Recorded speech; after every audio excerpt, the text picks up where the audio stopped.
Jésus, Nzambalole, Amina. Amina, Nzambalole, Amina. Tokili bilei, biso tokoti maombi. Tomesana na losambo. Ginem TV News, la chaîne des lumières. C'est votre chaîne. Abonnez-vous. Bonjour, bonsoir, ça dépend du lieu où vous nous suivez. Mesdames, Messieurs, nous disons merci à ce grand Dieu pour sa grâce renouvelée dans nos vies. Il nous a donné le souffle de vie. Et merci à vous qui avez choisi JDM TV, la chaîne chrétienne, pour vous informer. La fois dernière, on avait parlé de l'Apocalypse avec le pasteur Grégoire Mbaya. Et aujourd'hui, nous revenons encore avec le même thème, avec le même invité. Et sans plus tarder, nous allons lui passer la parole directement. Nous lui disons bonjour pasteur Grégoire et bienvenue. Merci beaucoup. Bonjour Tantine, vous allez bien? Bien, merci. Et comment vous allez, pasteur? Par la grâce de Dieu, nous nous portons bien. D'accord. Aujourd'hui, pasteur, nous allons parler du chiffre 7, c'est-à-dire de cette église, 7 sceaux et 7 trompettes. Mais avant d'entrer dans le vif de notre thème d'aujourd'hui, pasteur, nous voulons savoir que pouvons-nous retenir de la première partie de l'Apocalypse. Oui, merci beaucoup. Et comme on l'avait déjà annoncé dans la première émission, nous avons dit que l'Apocalypse a 3 grandes parties. Nous avons l'introduction, la partie centrale et la conclusion. Et pour ce qui est de la première partie, ce qui fait l'objet de notre présentation d'aujourd'hui, nous allons retenir que dans la première partie, nous avons les 7 églises, nous avons les 7 sceaux et nous avons les 7 trompettes. Et c'est là que nous allons parler aujourd'hui. La fois passée, vous avez dit plutôt que Christ Jésus n'a qu'une seule église. Alors que retenir maintenant de lettres aux 7 églises? Ok, lorsqu'on parle des lettres aux 7 églises, c'est-à-dire le message aux 7 phases du petit troupeau dispersé. Donc, lorsque vous lisez le livre d'Apocalypse et dans la première partie introductive où on parle des lettres aux 7 églises, comprenez qu'il s'agit du message adressé aux 7 phases du petit troupeau qui est dispersé. Quand on parle du petit troupeau, il s'agit de l'église. Cette église, appelée au 1er siècle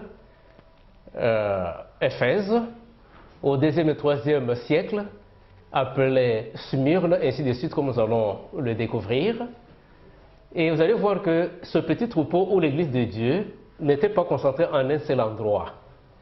Prenons par exemple l'illustration de cette ville dont les noms ont été collés aux différentes phases de l'église au cours des siècles. Vous avez la ville d'Éphèse, la ville de Smyrne, la ville de Pergame, de Thyatire, Philadelphie, Laodicée, ainsi de suite. Aujourd'hui, quand nous prenons l'église chrétienne, les membres du corps de Christ sont éparpillés. Nous sommes à Kinshasa maintenant, il y en a qui sont à Brazza, il y en a qui sont à Kigali, il y en a qui sont à Paris, il y en a qui sont à Pékin. Ils sont éparpillés à travers le monde. Mais à cette époque-là, lorsque Christ adressait le message à son église dispersée, ce n'était pas seulement à ces villes-là qu'on voyait dans l'Asie mineure. D'ailleurs, on l'avait dit que Christ n'a qu'une église, il n'en a pas 7, mais si on a parlé des 7, c'était bien illustré que c'est le pouvoir de Dieu sur son église qui est sur la terre. Et au cours des siècles, les comportements de l'église étaient changeants. Au 1er siècle, ce n'était pas la même attitude qu'au 2e siècle ou même pendant le Moyen-Âge. Les comportements étaient différents. Et c'est comme ça que Christ prenait, donc dans son omniscience, prenait une ville qui avait les caractéristiques semblables au comportement de son église à telle époque, et prenait ce nom-là, collé à son église pendant cette période-là. Donc ici, en parlant de cette église, des lettres à cette église, il faut comprendre par là le message adressé aux 7 phases de l'église de Christ ou bien du petit troupeau dispersé. Quand vous voyez le message adressé à chacune de ces étapes ou phases de l'église, vous allez voir que pour chaque étape, on vous présente l'église en question, sa condition à cette époque-là, il y a une exhortation, il y a un reproche s'il y en avait. Vous allez retenir qu'avec les 7 phases, il n'y a eu que la phase d'Éphèse, c'est-à-dire le 1er siècle, qui n'a pas connu de reproches. Il n'y a pas de reproches adressés à l'église d'Éphèse ou à la phase d'Éphèse. Et quand vous prenez aussi Philadelphie, il n'y a pas eu de reproches adressés à cette église de Philadelphie. Mais les autres églises ont eu des reproches. Donc voilà pourquoi est-ce que le Seigneur a adressé le message à son peuple au cours de temps, et tout en le préparant, en l'encourageant. C'est par exemple, s'il faut maintenant que l'on prenne chaque phase, une phase après l'autre. Commençons par exemple avec, nous avons dit que les messages adressés à ces étapes ou ces phases de l'Église se trouvent au 2e chapitre et au 3e chapitre d'Apocalypse. C'est dans ces 2 chapitres que nous trouvons le message adressé aux 7 phases de l'Église du Christ ou le petit troupeau. Prenons l'exemple par exemple d'Éphèse ou de Smyrne. Nous sommes au chapitre 2 d'Apocalypse, le verset 10e. Ça, c'est l'exhortation que le Seigneur donne à son peuple de cette époque-là. Là, nous sommes au 2e et au 3e siècle de l'ère chrétienne. Au verset 10, il est écrit: ne crains pas ce que tu vas souffrir. Voici, le diable jettera quelques-uns de vous en prison, afin que vous soyez éprouvés, et vous aurez une tribulation de 10 jours. Sois fidèle jusqu'à la mort, et je te donnerai la couronne de vie. Ça, c'est l'exhortation donnée à l'église de Smyrne. Mais commençons par la première phase, Éphèse. Chaque nom donné à chaque phase de l'église du Christ avait sa signification. Éphèse signifiait désirable, ce qu'on admire, ce qu'on apprécie. Donc, et la phase d'Éphèse, c'est juste le 1er siècle. À partir de l'ascension de Christ jusqu'au dernier apôtre, disons tout le 1er siècle, et jusqu'aux alentours de l'an 100. C'est ça la première phase de l'église, appelée Éphèse. Donc, l'église qui était fondée par Christ lui-même et après lui, entretenue par les apôtres. Cette église l'église à cette époque-là était irréprochable, sans tache. C'est pourquoi le nom d'Éphèse, désirable. Et le message est adressé à une église primitive, celle des apôtres. Et c'était au 1er siècle. Une église sans reproche. Arrivé au 2e et 3e siècle, lorsque tous les apôtres sont morts, l'église a commencé à subir la persécution.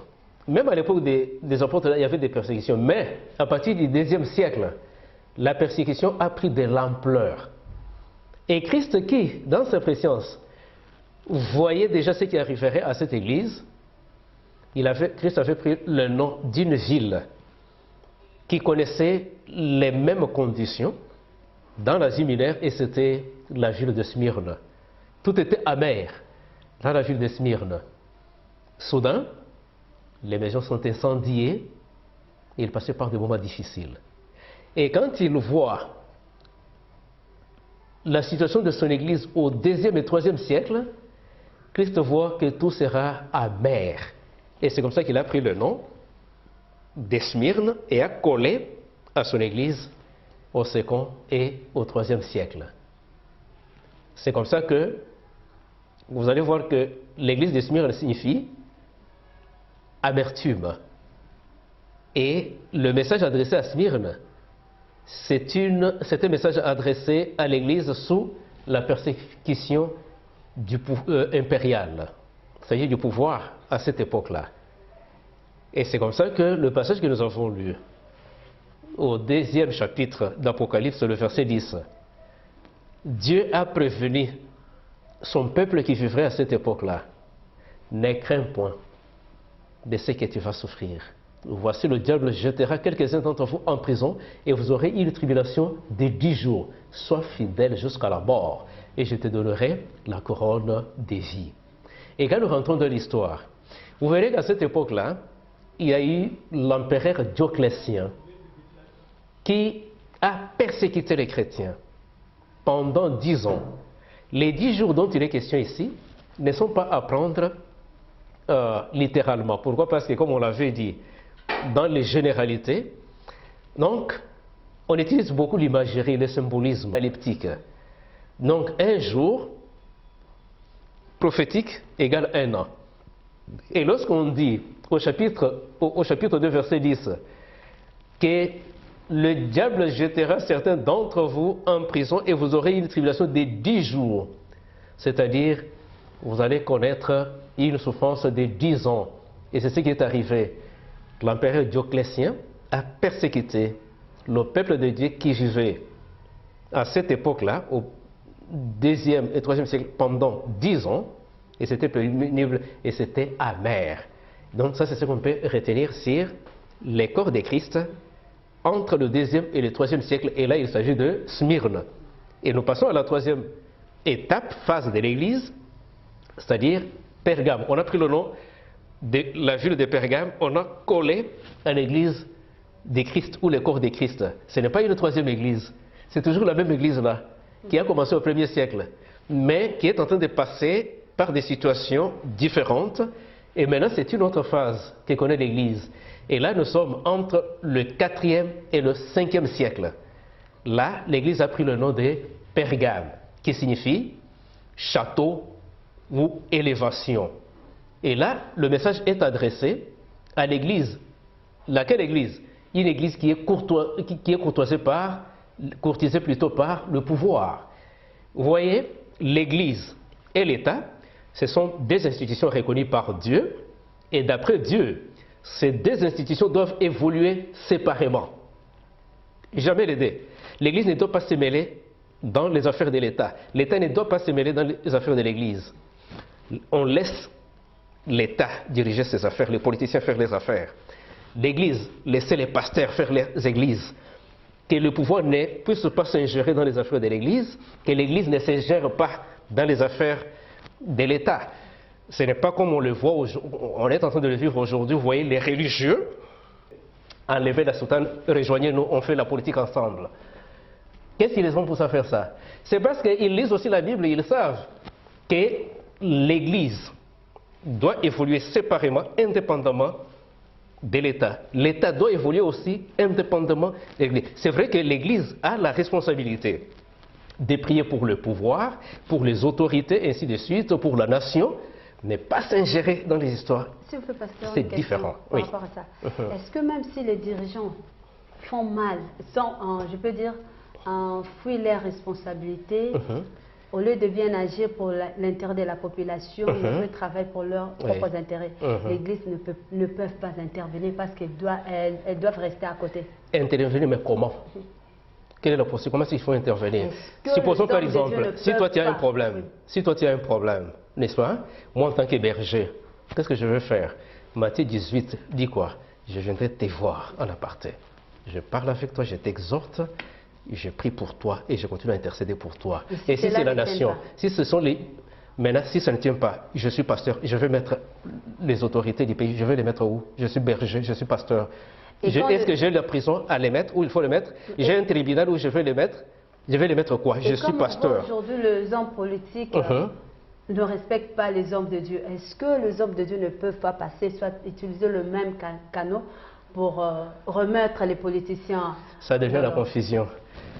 Il y a des méthodes qui sont données par la Bible. Nous devons les prêcher, les exhorter, nous devons conseiller. Et puis, c'est à prendre ou à jeter. Ce n'est pas vous le faites en amont, mais eux le font publiquement. Mais c'est leur travail. Dans le secret. Même publiquement, hein, mais il y a des manières. Il y a la manière de le faire. Christ était sur cette terre. Comment est-ce qu'il le faisait? les apôtres étaient sur cette terre, comment est-ce qu'ils le faisaient? Ils le faisaient comme nos collègues le font aujourd'hui. Là, c'était à l'époque du Christ, il n'y avait pas de télévision, il n'y avait pas d'Internet, il n'y avait pas de c'est l'évolution. Peu importe, mais on parle de la vérité présente, elle est toujours d'actualité. Comment est-ce qu'ils exerçaient leur ministère?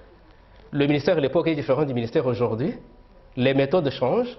C'est vrai, on adapte. Aujourd'hui, nous utilisons ces moyens qui sont à notre disposition. Mais ce que j'aimerais que nous puissions retenir, chers téléspectateurs, l'Église, c'est une institution reconnue par Dieu. L'État, c'est une institution reconnue par Dieu. Les deux doivent évoluer séparément. Vous voyez ça? Et vous voyez, pendant la période de Pergame, entre le 4e et le 5e siècle, il y a eu cette confusion-là. Et vous voyez, l'Église a tendu la main au pouvoir, à l'État. Et qu'est-ce qui est arrivé? On ne les persécutait plus. Pourquoi? Parce que maintenant, ils marchaient ensemble. Et le pouvoir avait la même mise sur l'Église. Ça, c'est la situation que l'Église a connue à cette époque-là. Oui, l'Église a été élevée par le pouvoir. Or, l'Église dépend directement de Dieu, pas des autorités qui sont sur place. Oui, ça, c'est la situation que l'Église a connue pendant cette période-là. Et ça ne doit pas se répéter, mais ça doit se faire parce que c'est le choix des gens. Là, c'est Pergame. Et après la phase de Pergame, la 4e phase, c'est, on a connu le nom des Thyatire, au corps de Christ ou à l'Église de Dieu. Mais c'est toujours la même Église, mais qui est en train de connaître sa 4e phase. Et Thyatire, qu'est-ce que ça signifie? La consommation des victimes. Et là, c'est le message adressé à l'Église qui a été persécutée au Moyen-Âge. Et ça, c'est la phase la plus longue de toutes les phases de l'Église du Christ ici-bas. Pourquoi? Parce que cette phase va partir du 6e siècle jusqu'au 16e et 17e siècle. C'était un long moment de ténèbres. Et ici, on parle de la consommation des victimes. Normalement, qu'est-ce qui s'est passé? Qu'est-ce qu'on sacrifiait sur l'autel? C'était les animaux, les bêtes, pas les êtres humains. Mais pendant le Moyen-Âge, on a sacrifié les êtres humains sur l'autel. Oui. Et vous savez, pendant le Moyen-Âge, c'était quoi? C'était l'Église universelle, l'Église romaine, qui a régné, qui a fait le monopole pendant cette période-là. Et cette Église a persécuté sérieusement. Il y a eu des sacrifices humains.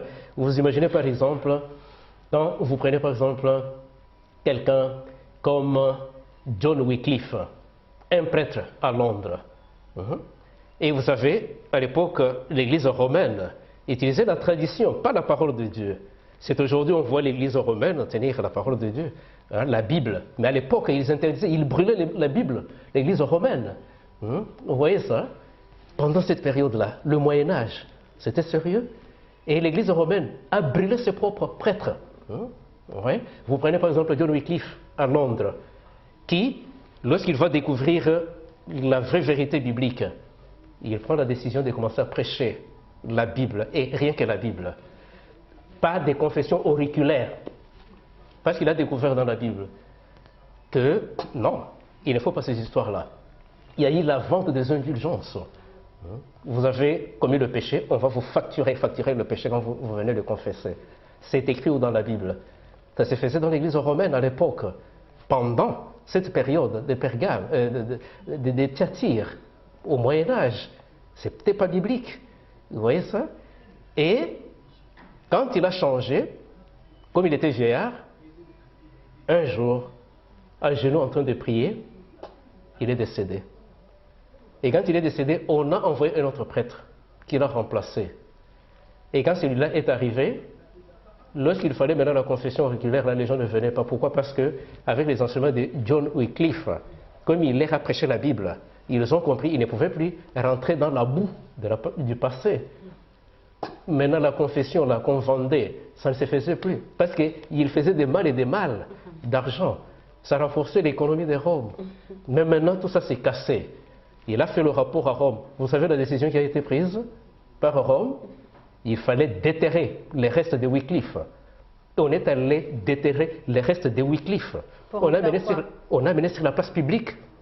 Et on a dit qu'il a introduit les hérésies dans l'Église. Et quelles sont ces hérésies? La parole de Dieu. Il fallait rester avec la tradition. Et on a brûlé les restes de John Wycliffe pour avoir prêché la Bible, pour avoir montré la vraie vérité au peuple de Dieu. Brûler tous ces restes. Et on a pris la cendre, on a jeté dans un ruisseau, là à Londres, et ça s'est éparpillé à travers toute la planète Terre. Pour quel péché qu'il avait commis? Pour avoir prêché la vraie vérité. Et il n'y avait pas que lui. Après lui, c'était un vent. Parce que vers la fin du Moyen-Âge, vous savez, il faut retenir que l'Église de Dieu a connu 3 moments forts. Le premier moment, c'était la formation. Au 1er siècle, l'Église est formée.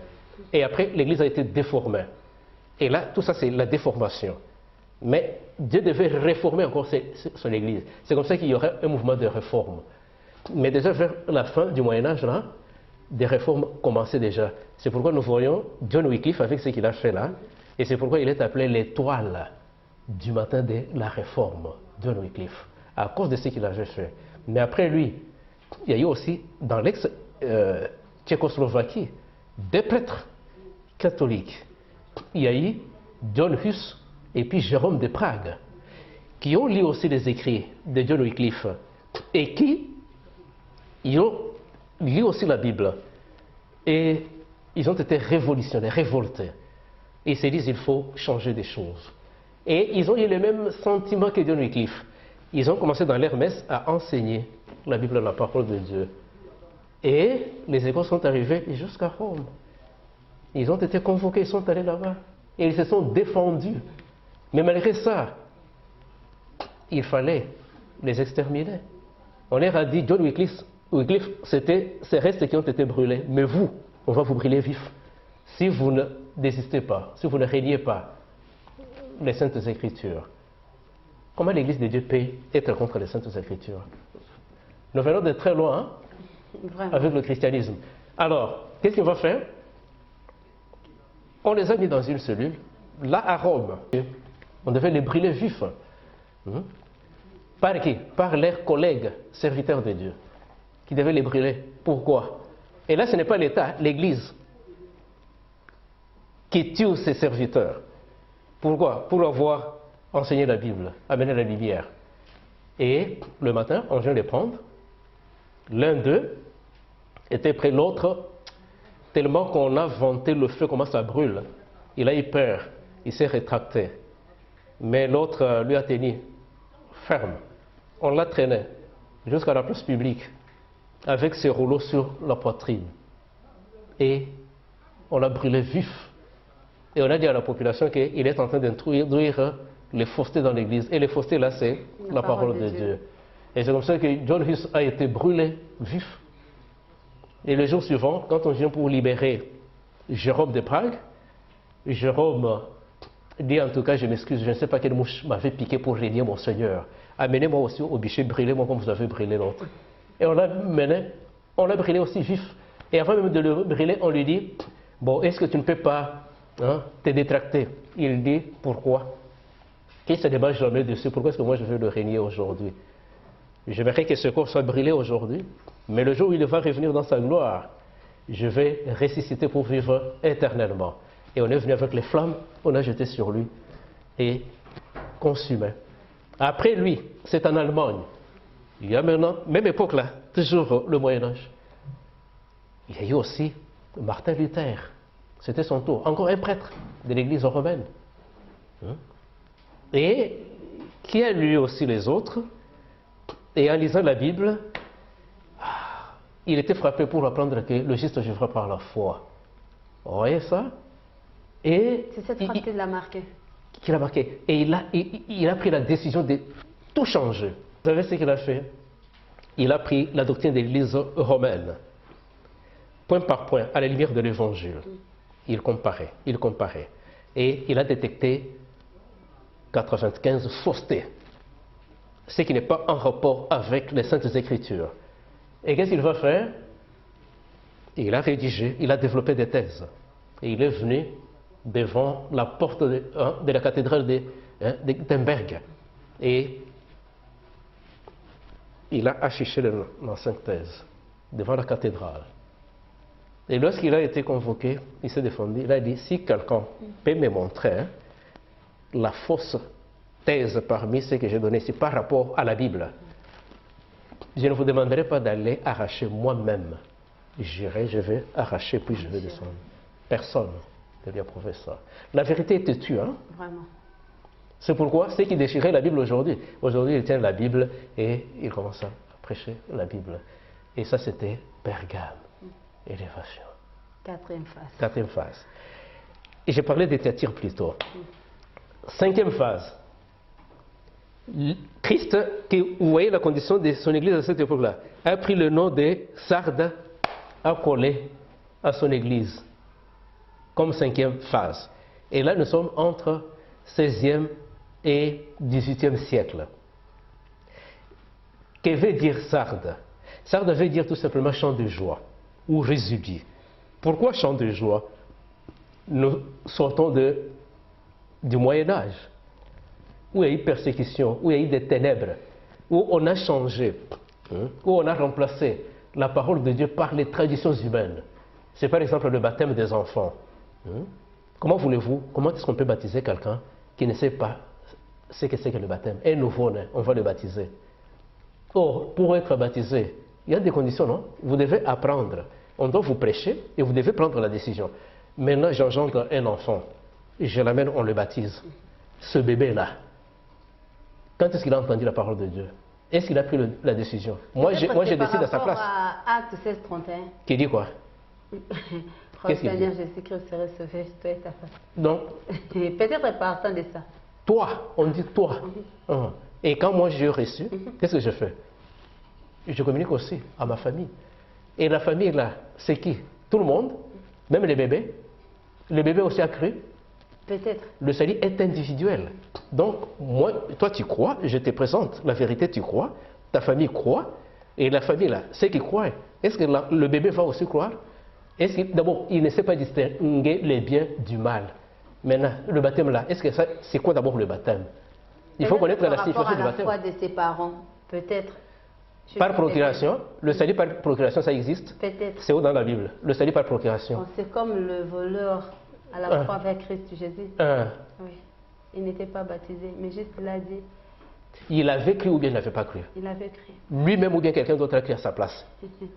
Il a trouvé une grâce. Oui. Peut-être par rapport à la foi de ses parents, le bébé peut être sauvé. Non, non. Ce n'est pas biblique, il n'y a aucune référence qui dit ça. Le salut est individuel. Les enfants seront sauvés. Pourquoi? Parce qu'ils ne savent pas distinguer le bien et le mal. Ils ne pêchent pas.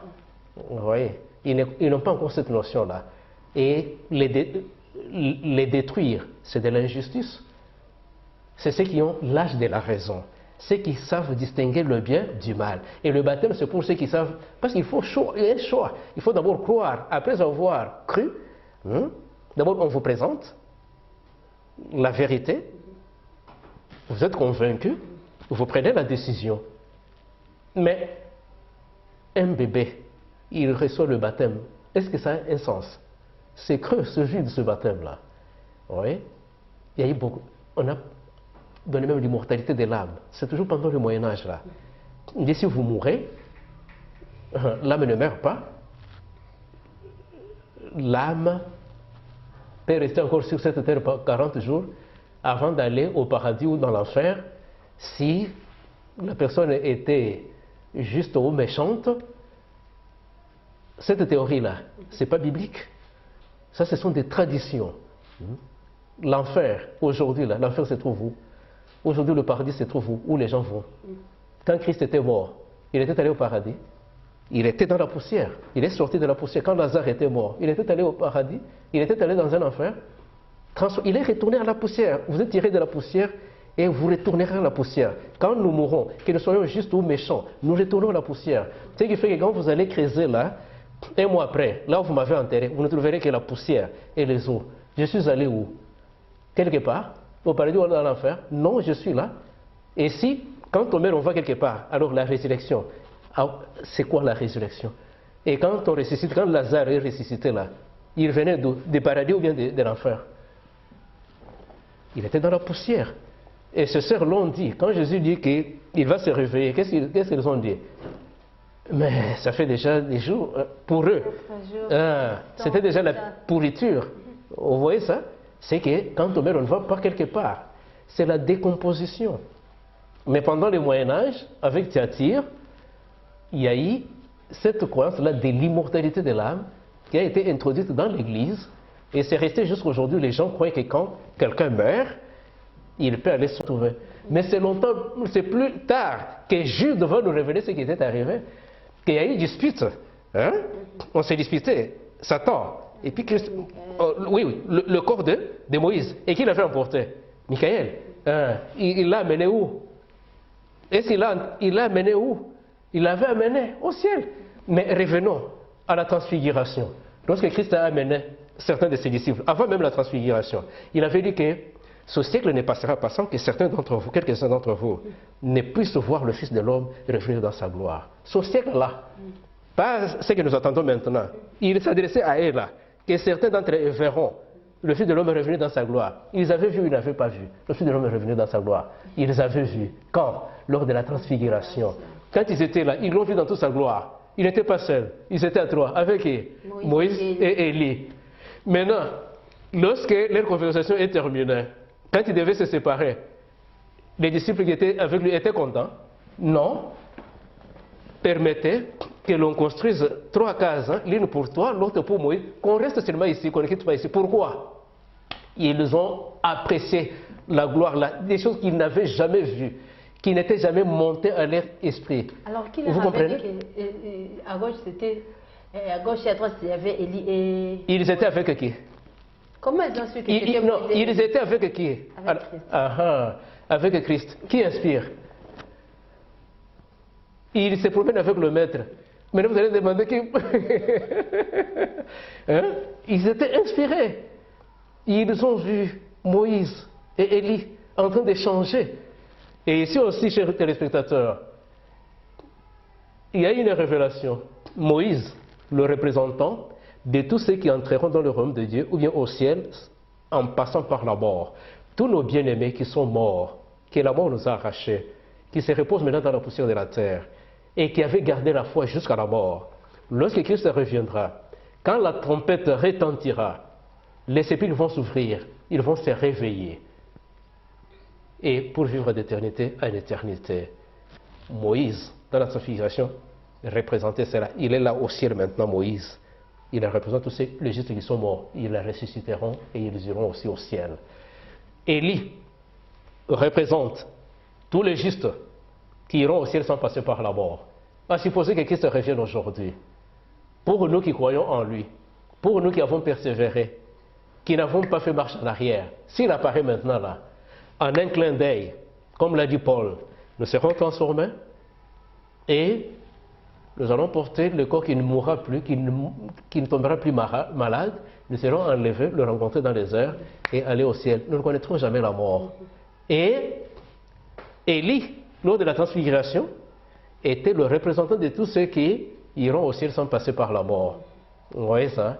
Donc la gloire, on a vu cette gloire-là, à cette époque-là. Comment est-ce que ça va se faire? Oui. Mais maintenant, c'était juste pour illustrer. Les 24 vieillards sont de nature terrestre. Parmi eux, Enoch, Élie, Moïse. Et qui sont les autres? Lorsque Christ est ressuscité, il n'est pas ressuscité seul. Il a ramené les autres à la vie. Pourquoi? Vous voyez le dimanche matin, lorsque Marie de Magdala ou Marie-Madeleine est allée à la tombe, elle est restée toujours en train de chercher qui a retiré le corps, où est-ce qu'on l'a mis? Et pendant qu'il était dans le jardin en train de chercher, il va remarquer quelqu'un qui l'appelle, qui dit, mais femme, qu'est-ce que cherches-tu ici? Moi, je dis, mais toi tu ne connais pas. Si c'est toi qui l'a déplacé, montre-moi où tu l'as, je vais le récupérer. Il ne savait pas que c'était le maître lui-même déjà ressuscité. Et c'est comme ça que Christ va l'appeler par son nom. C'est comme ça qu'elle va s'écrier Rabouni. Et quand elle vient maintenant pour l'arrêter, pour le retenir, il dit non, ne me retiens pas encore. Je dois encore monter vers mon Père et votre Père. Va annoncer aux autres que je suis ressuscité. Vous voyez, n'est-ce pas? Lorsqu'il était ressuscité là, quand il allait au ciel, il allait faire quoi? Faire le rapport. Parce qu'il était venu à mission sur terre. Chercher ce qui était perdu, le racheter. Et parce qu'il a accompli la mission, Et il devait démontrer que la mission est accomplie comment? En ressuscitant.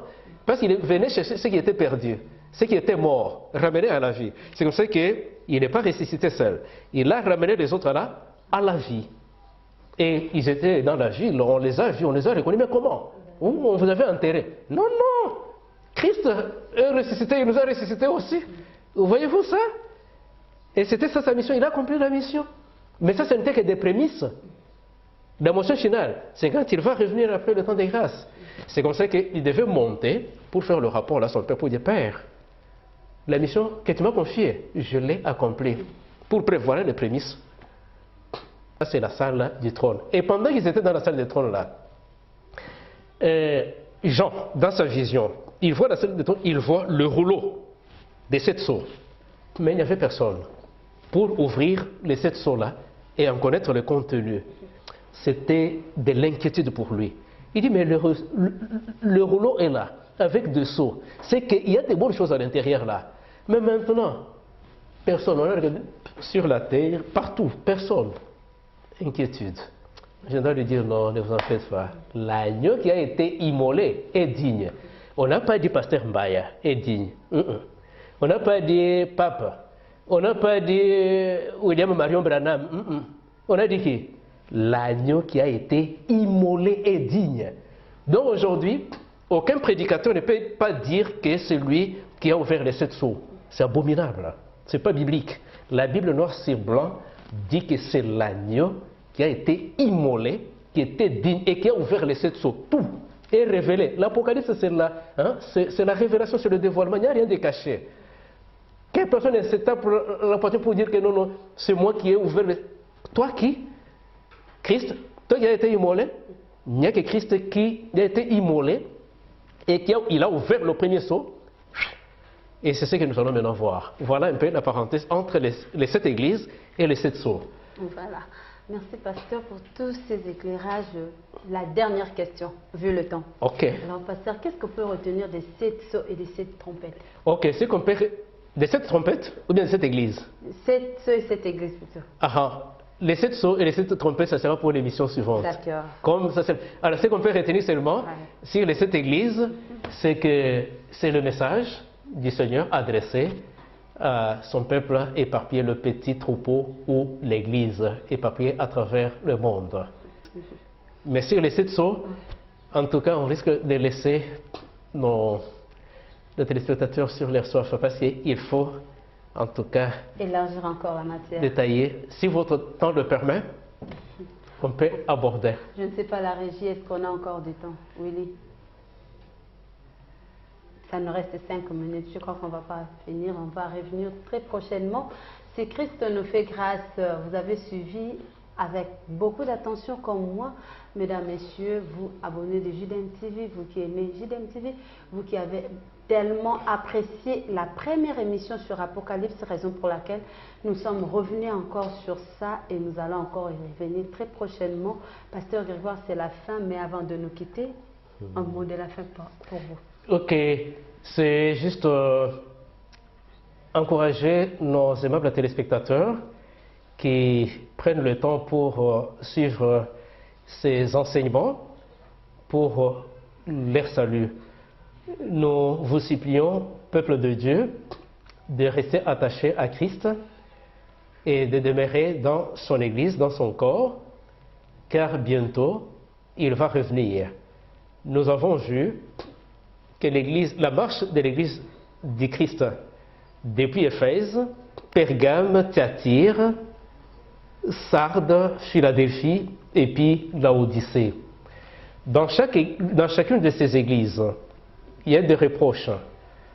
Par exemple, le Seigneur qui dit tu as abandonné ton premier amour, en s'adressant à l'une des églises. Et vous devez aussi voir, vous examiner. Est-ce que vous avez toujours votre avenir, votre amour pour Christ, cette affection que vous avez pour Christ, ou bien c'est dilué? Et si ce n'est plus le cas, en tout cas, il faut vous réveiller et continuer à chérir Christ. Et il faut continuer à avoir cet amour fraternel, comme le cas de Philadelphie. Partagez ces trésors avec vos semblables, pour que nous puissions être nombreux à accueillir Christ lorsqu'il fera son apparition sur le lieu des cieux. Vous avez pensé à nous donner un temps pour le bénéfice du peuple de Dieu. Merci à vous qui avez suivi, vous avez choisi, vous avez donné votre temps pour suivre cette émission. Toujours avec le pasteur Grégoire Mbaya sur l'Apocalypse. Là, ça sera avec le 7 et les 7 trompettes. Merci encore avant de nous quitter. Je dis merci, merci, grand merci à vous qui êtes abonnés à JDM TV. Merci au couple Didier Maudit. Merci encore à Papa Gilbert. Merci à la famille La Consolation et Mekabea. Je suis Mabatanga. Je dis merci à vous tous et merci à Willy qui était derrière la caméra. Merci à mon père. Jeffera Moussengo pour son soutien. Et si Christ ne revenait pas, nous allons nous revoir très prochainement. Quant à moi, je vous dis bye. Ici qu'Ozali, Ozana famille, Ozana Bandek, Ozana Baninga, au s'abonner massivement. Abonne-toi sur JDM TV News officiel, la chaîne des lumières. Bien aimé, to côté sa lumière na banda kunabino, tozo côté sa lumière na bisika nyonso to bozali. Bien aimé sango malamu ezote ya na JDM TV News ba programme mususu ya malamu pe ya kafu ezo 4 yango to senga. Banda ko s'abonner po ozanga programme ya JDM TV. Et si ko ozali tika nzambe na lola apambola. JDM TV News, la chaîne des lumières, votre chaîne, notre chaîne. Balobi, restez branchés, scotchés. Nakati ya chaîne na bino. Awa présentement na Congo Kinshasa, JDM TV News. Nous avons des émissions comme Gilbert et Soin Pasteur. Nous avons des émissions Instant d'espoir. Nous avons des émissions Les chrétiens et la musique. Balobi Awa, il y a des prédications, exhortations. Nous sommes là pour exhorter, pour éclairer. Balobi Tikala wana zala branché ko zapete. Boka télécommande Landa JDM TV News Tikala Awa. Yebisa ndekwaza pembe na yo à s'abonner. Yo muto s'abonner te. Abonne-toi massivement et nous sommes la chaîne chrétienne, la chaîne des lumières. Restez là, abonnez-vous massivement et vous ne serez pas déçus. Francine Chala sur JDM TV News officiel. Fidèles téléspectateurs de JDM TV News, abonnez-vous massivement sur votre chaîne et vous ne serez jamais déçus. Car la Bible dit, le ténèbre ne régneront pas toujours sur la lumière. Et JDM TV, c'est un canal pour apporter de la lumière et pour l'édification du corps du Christ. Donc abonnez-vous massivement, appelle ton voisin, ta voisine et abonne-toi car ici il y a de meilleures choses à venir. Et bien sûr nous recevons pour vous des pasteurs, des serviteurs de Dieu et nous recevons aussi de chantres. Et dans JDM TV News, vous avez de la lumière sur toute l'actualité chrétienne. Restez scotchés, restez branchés sur votre chaîne, mais surtout, ne manquez pas d'inviter vos amis et à s'abonner sur JDM TV News, la chaîne de la lumière. JDM TV News, la chaîne des lumières. C'est votre chaîne. Abonnez-vous, abonnez-vous.